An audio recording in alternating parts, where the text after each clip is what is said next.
SimWorld presents Around the Table with E and the Fat Man.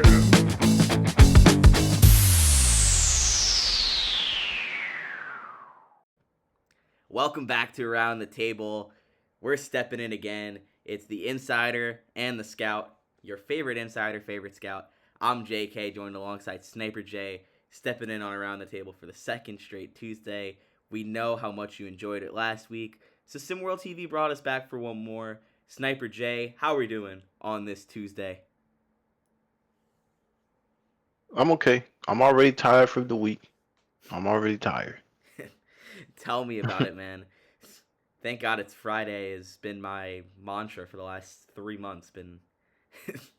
Been running on fumes forever, but showcases are in full swing. Basketball without borders is still going on.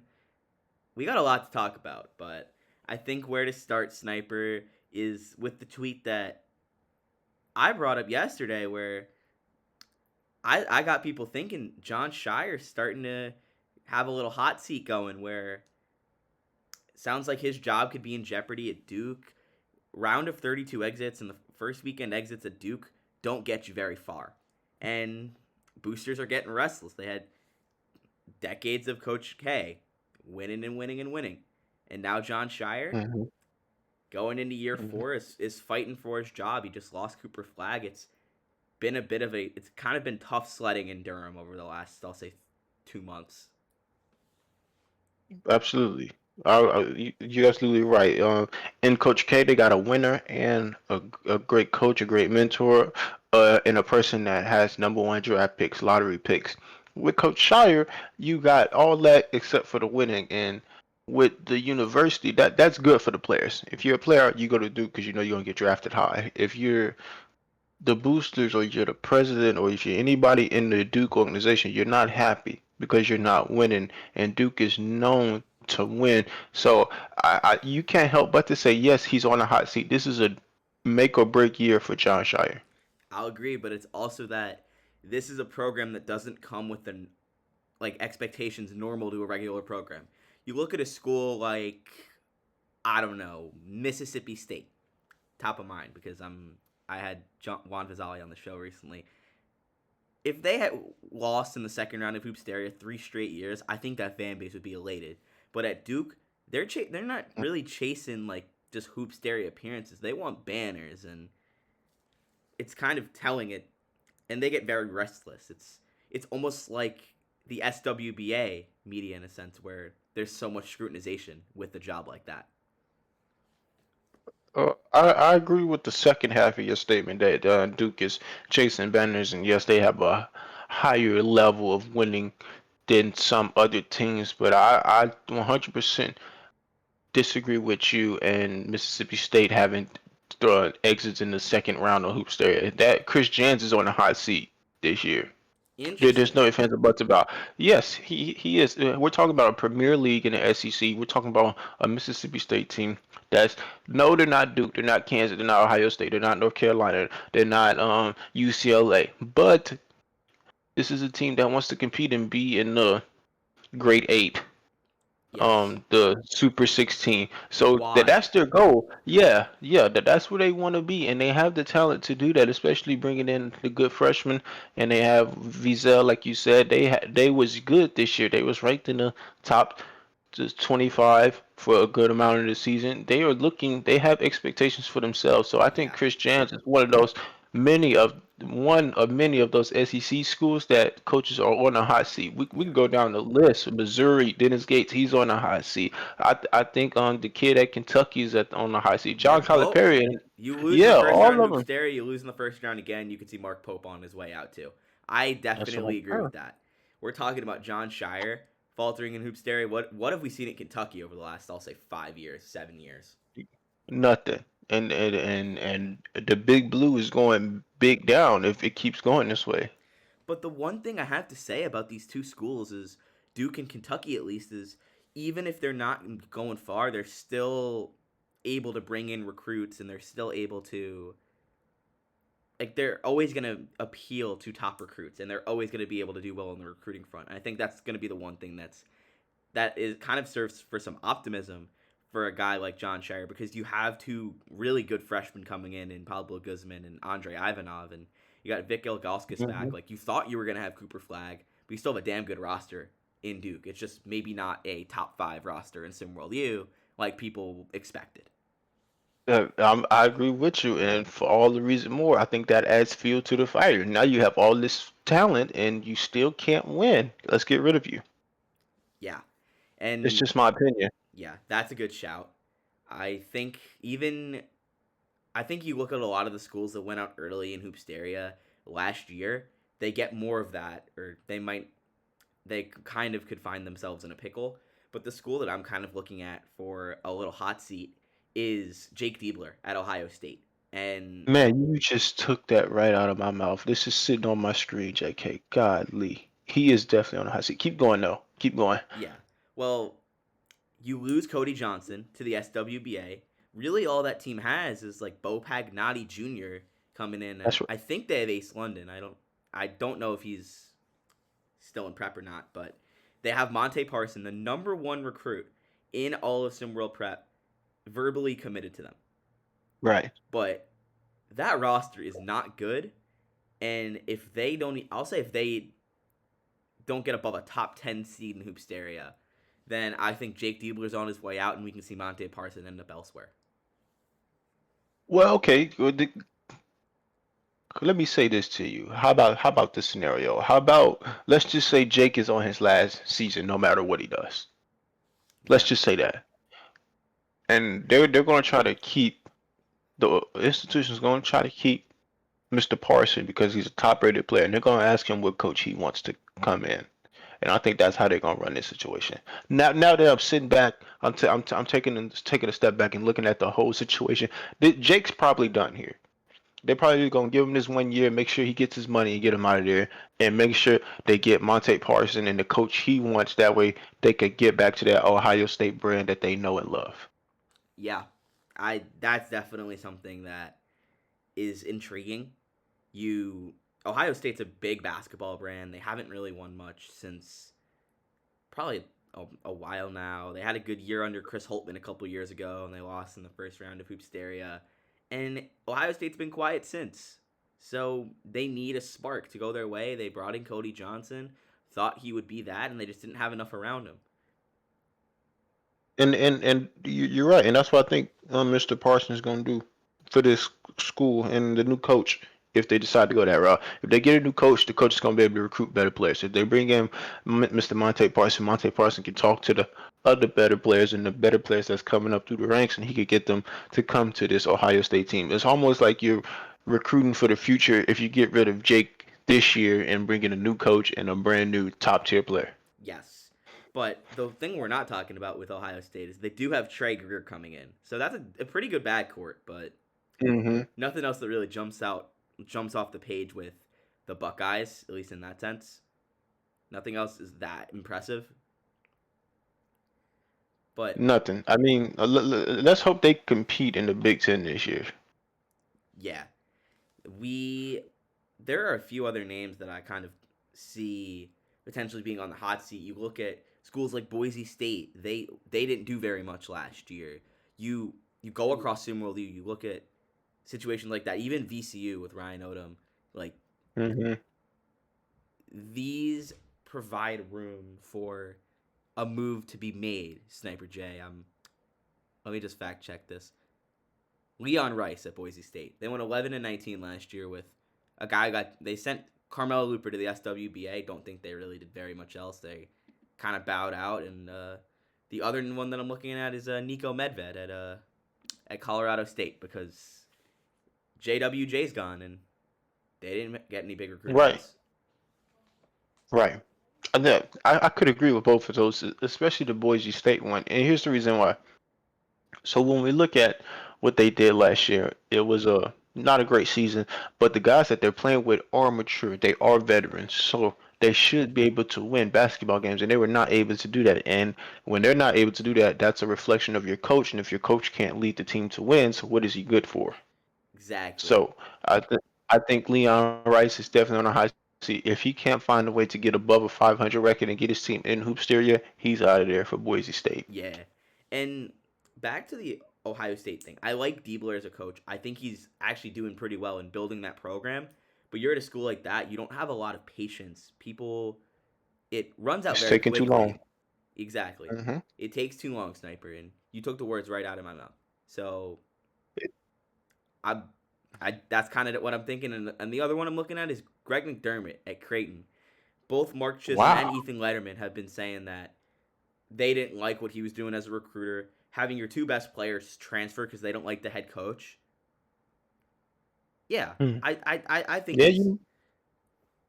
I don't think he's in a great spot right now. How can I? It's hard to say. They love him over there though. That's the thing. It's yeah, the players can cause a fuss, but at the end of the day, those boosters. If the boosters go to dinner with him and they fly on the team plane with him and they love him and they play cards with him and they have a drink with him, they're gonna keep him around with it and they gonna let the little storm pass and hopefully Yeah, they could get better. So I'm not sure if Greg McDermott's seat is super hot. I think it's mild warm. Give him another 2 years and let's see what he comes up with. Because again, he's just gonna go and say, "Hey, my two players decided to leave out of nowhere." So now that leave me stranded for this year. And I what can can you say? I can assure you it was not out of nowhere. They got Quan Singleton still though, but I don't think they're I don't think they're gonna get into Hoopsteria. This team, I don't think they're that good. So they snuck in last year as a 16 seed and got trounced by Duke. So Well, let maybe me play devil's advocate. What if he does well this year? What if Creighton does well? Is he still on that hot seat, or does it calm down for him? oh no, it calms down for him. But right now, there's a lot of Okay, urgency for him to kind of right the ship a little bit win. because Right. I do think that they're losing a lot of trust in him with every passing day, with more drama that comes out of that program with Singleton and Chisholm. So I'll say yes and no to that. Yeah. Yeah. Yeah. I mean, yeah. I get what you're saying because I feel like some coaches we talked about, the hot seat is the hot seat, whether they have a good year or not. And then some of these coaches, if they win and do something halfway decent, they'll be okay for the next year or two. Yeah, and one I'm looking at is Mike Rhodes at Penn State. He's they were promising last year. Penn State they snuck into Hoosteria. They brought in some good recruits, but I think if they take a legitimate leap next year, Mike Rhodes is set. I don't know about that. I think Mike Rhodes is going to be out of Penn State this year. I don't think he has it. I don't think he has what he needs to win. I don't think he has what he needs as a coach to coach this team in the Big Ten Conference. I don't. I think Mike Rhodes is more of a American type coach. He could thrive in that type of conference, or he could go over there to the Mountain West and he could thrive in that conference. I think the Big Ten is too big of a stage for him, and he's not going to be able to get it done with this Penn State team. Yeah, and let's shift gears a little bit here, Sniper J. We had a lot of new coaches coming in to SimWorld U. A lot of former prep guys. Who are we most excited about at this next level? To which first year SimWorld U head coach do we think has the best season in their first season? To me, is South Carolina and Coach Dre Pope. There's no ifs, ands, or buts about it. He's been flying under the radar. Nobody's really been talking about him. I've been trying to bring him up in the media. It's not enough. I can't just harp on one person, but his team that he's bringing in, he has freshmen coming in. He has Mr. Akire. He has Mr. Carter. He has he already has Charles Pinkert, and Joey this team. Justins. Yeah, exactly. A lot of people. This team was good last year. They wasn't good in the sense of they kind of fumbled the bag towards the end, but they had a decent season where they were, and again, just like Mississippi State, in the mix of the top 25 for a while. Just one of those teams that's hanging around, sticking around. I think Coach Ray Pope, with the new additions in his coaching style and how he approaches the coaching business, he's gonna bring this team to a top 15 team all season, or at least a top 15 team all season, and maybe work his way to the top 10, maybe even top five. I think I agree with that. You also didn't bring up Isaiah James or Keandre Baldridge, the two guys who are returning to South Carolina. Exactly. Exactly. I'm not even trying to talk about them because I know what they're going to do, but these new guys I think is going to be a huge impact. Yes. And I really like the Dre Pope shout. I really do. But the guy, I'm really impressed with what Coach Skinny's done at Wake Forest. With Talk to me now. Because Skinny's gonna like this. you got Nick Brewer coming in, big recruiting win. You still got the reunion with Carter Fields and J.C. Graham's coming back. That was a good team at Wake Forest with just a terrible coach.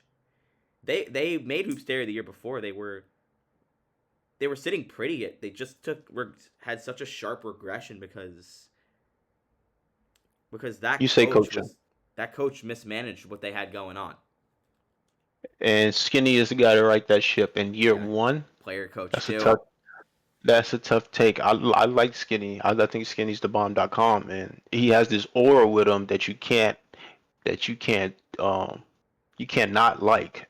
But year one is a wild take even for Coach Washington at Wake Forest. Now year two, I can see him being one of the what's the award they get? The best new coach of the year, or something like that.